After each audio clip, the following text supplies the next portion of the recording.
Assalamu alaikum wa rahmatullahi ta'ala barakatuhu jama'a, barkanku da zuwa kundin fa'idodi TV. Da Allah idan yau ne ka ta farko a wannan gida, muna roƙonka ka daure ka danna mana subscribe, sannan ka danna alamar ƙararrawa ta yadda za mun ɗaura sabon sirri za a fara sanar da kai. Ku sha ga 'yan uwa domin su masu amfana. Mun gode. Assalamu alaikum wa rahmatullahi ta'ala wa barakatuhu. A yau a wannan gida mun kawo muku wani sirri ga wanda yake son ya mallaki jama'a da dukiyoyinsu. Shi yadda ake wannan sirri, za ka yi alwala, ka yi nafila raka'a biyu.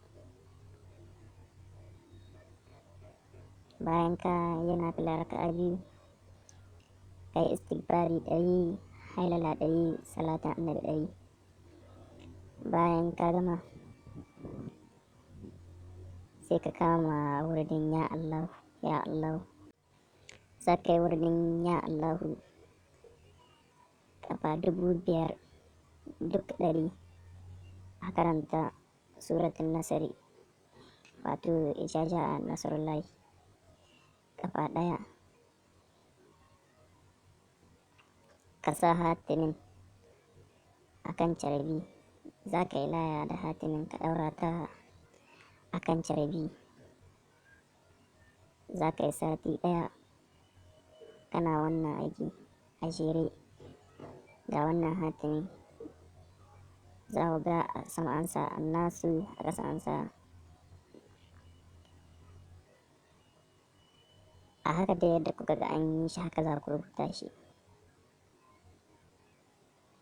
Za ku ga an rubuta almalu a nan ƙasa, a sama annasu, a haka nan rubuta. A nan a ƙasa za ka rubuta walmalu, a hakan kai ma dai za ka yi shi.